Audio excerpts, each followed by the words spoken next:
Hello, Stu. Hello, Dave. You already know what this video series is about, but there's plenty of people out there who don't know what this is about, so let me fire out the backstory. Basically, when I was researching the Your Spectrum adverts, I was also watching Tom Scott's video about AI text generation. I don't know if you've seen that. No, I did not. I did not see that. Well, basically, I thought, wow, some of these old Spectrum games actually sound like they've just been generated by AI.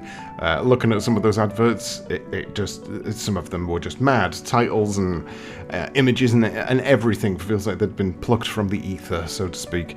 Obviously, as you've seen, a big chunk of the adverts were just hand-drawn affairs as well, and there were a few that had some lovely artwork, but not necessarily as professional as something you'd see nowadays. Anyway, a light bulb went off my head and I thought, what if I generate a load of video game titles using AI and then I contact a metric ton of people to see if they'd like to draw me some homegrown cover art for these games?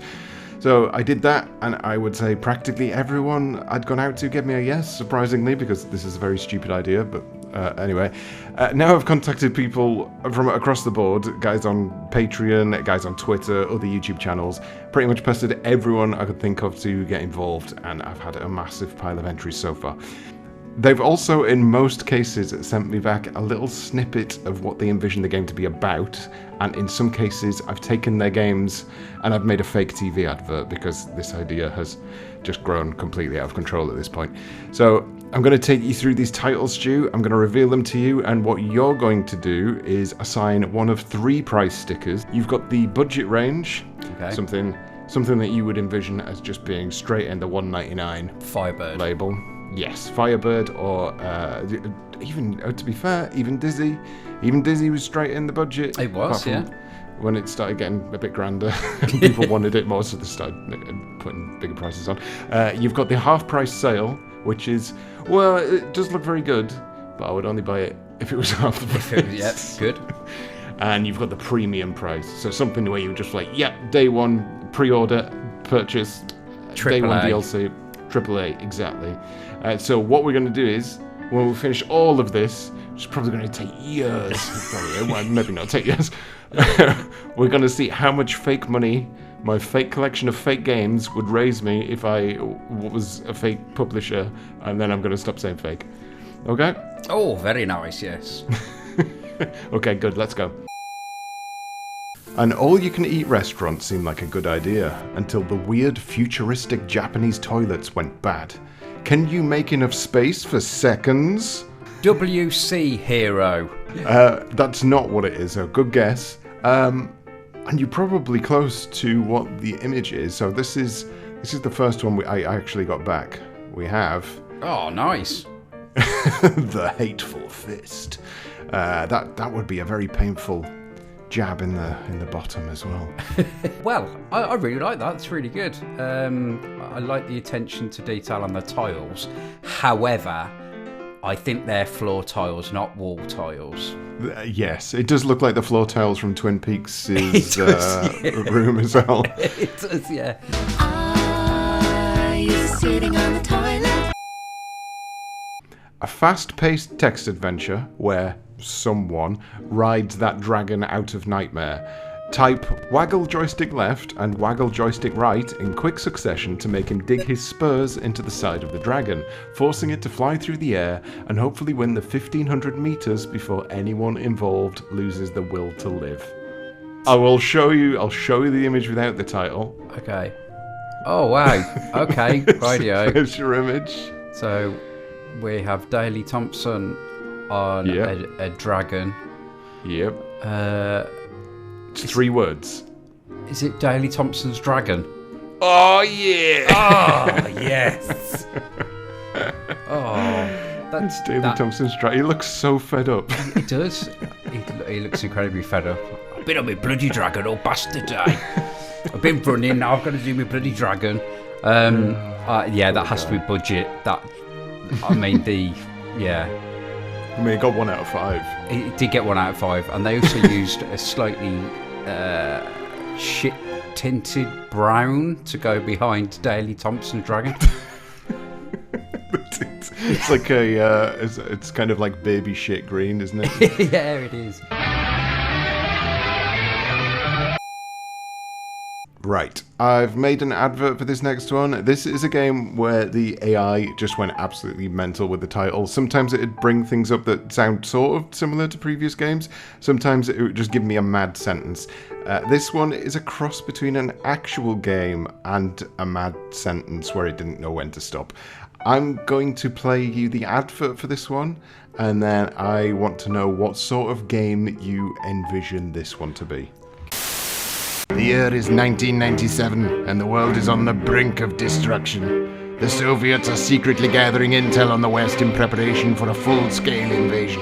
Their secret weapon, an automated rocket satellite plane, has stolen crucial security codes for the Allied defense grid. If the rocket satellite plane returns to Russia with these codes, the Soviets will win, and we will lose.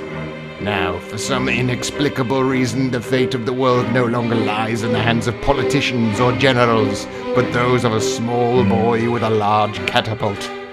He isn't a menace, but he is Dennis. Dennis in the red flag rocket satellite plane. Only 2 shillings. That was great. That was Dennis and the red flag rocket satellite plane who just didn't know when to stop. Is it? Yeah, really good artwork on this one as well, I think. Yeah, it reminds me more of a like one of those nice big hardback books they have in W.H. Smith at service stations. Yeah. Oh yeah, I would love to read a novelization of Dennis and the red flag rocket satellite plane. That would be amazing. He has put little screenshots up there as well. I don't know if you could. You failed. I think that's a Dark Souls reference there. Yeah, the wording that I read out throughout that advert was just what he'd written on the back of the box. Oh, fantastic! So I thought he'd nailed that.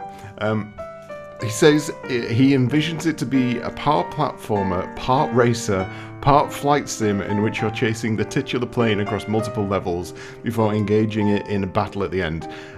He also said, I did put more thought into the plot than I did the gameplay mechanics though, so I have provided some screenshots. Oh, which is, it does look good. It does? And it's, like I said, it's a very enticing cover. And I very much like the rocket satellite plane. Although I'm not sure how aerodynamic that would be. I'm not sure, but then that's not on Dagless, I don't think. That's on the algorithm. That's on the algorithm, yeah. I think that would be a big budget AAA title for the time. I mean, it's got far too much of a good story, and the box itself has had far too much effort put into it for it to not be.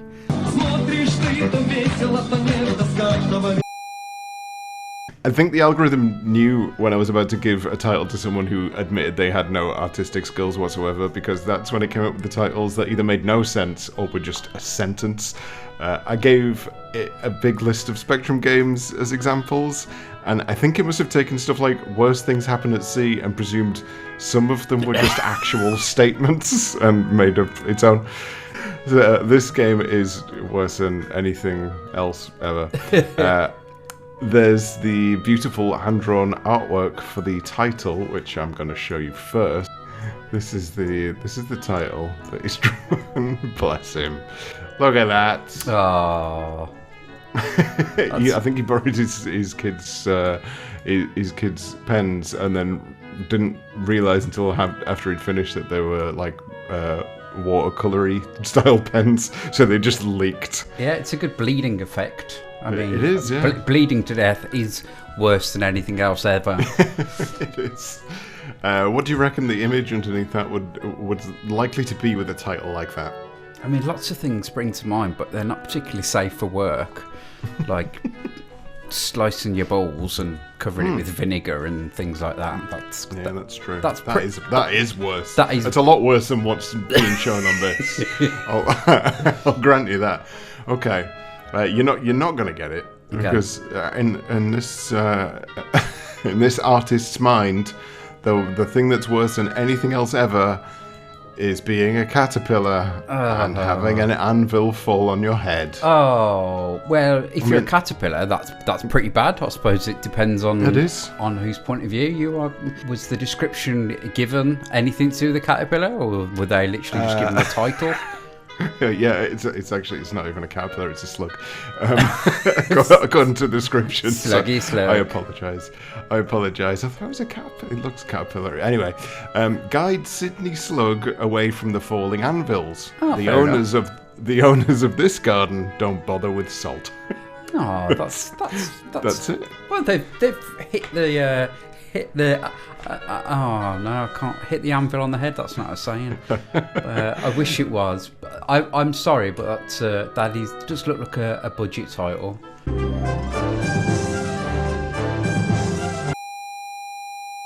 This is a good contrast to the last one, as this one has come from an actual artist person. Like a real life artist person. The game name I sent them was clearly picking up on two titles and just mashing them together. Right, okay. It took Doomdark's Revenge and 3 Weeks in Paradise, two like Spectrum classics, and then it just made them make a baby. So we get Doomdark's Paradise. Before we get onto the cover, though, they have sent me a fake Crash Magazine review. So that's cool. We'll bring that up first. Consider this Doomdark the Missing Years. What did become of the evil Witch King during the 1984 smash hit Doomdark's Revenge, from which he was famously absent? Turns out he did the sensible thing and took a much-needed holiday.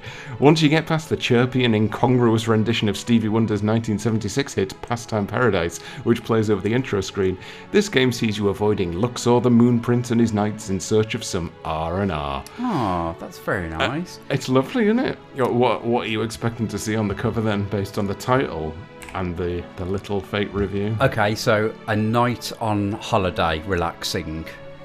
Oh, you're not far off. Not far off, but you missed a vital clue. With Doomdark being absent for the previous game, I think he's obviously taken that artistic choice and gone with. Oh, very nice. Isn't that good? That is really good. That is very good. It is. It probably still would be a budget title.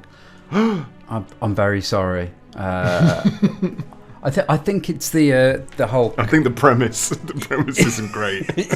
Yeah.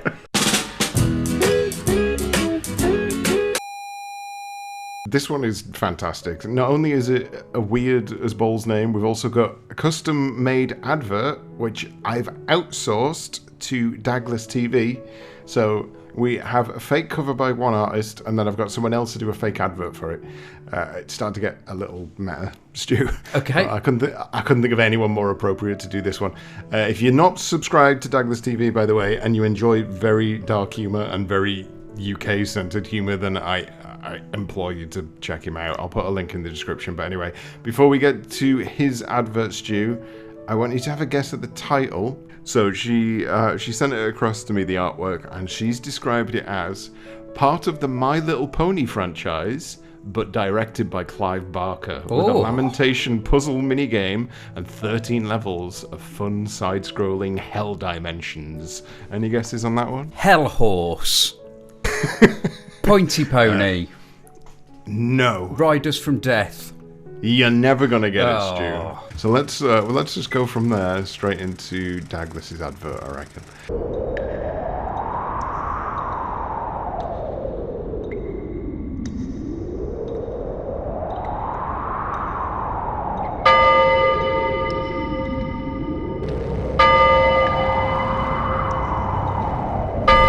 The stable door. You opened it. We trotted.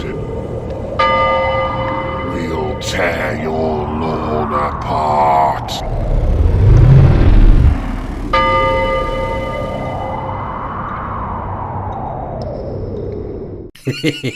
Of course it is. Hairless pony origin. Exactly. Why didn't you guess that? I don't know. Silly me.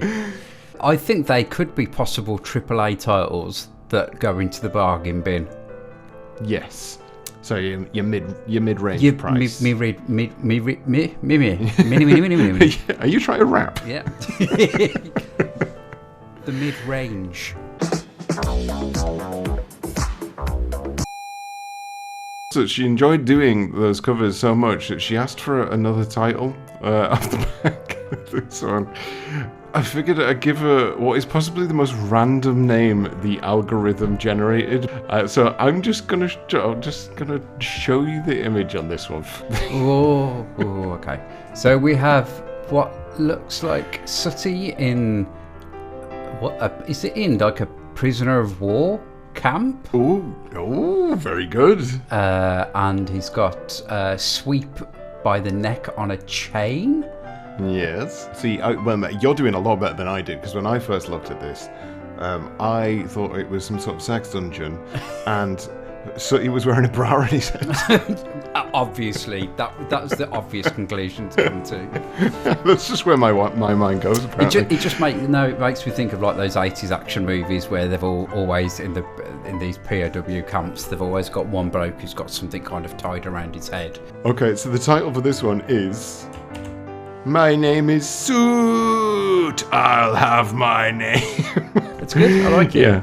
Yeah. It's she did well with what is there, but yeah, she put it as joined Sooty as he makes his name, taking revenge at the prison camp he was held in during Nam. Face off against Sweep, Sue, and twisted officer little cousin Scampy. That's brilliant. Well, I was definitely on the same page as them. You were, what price point would you throw on that one? I'd say that was another big title that would end up in the bargain bin.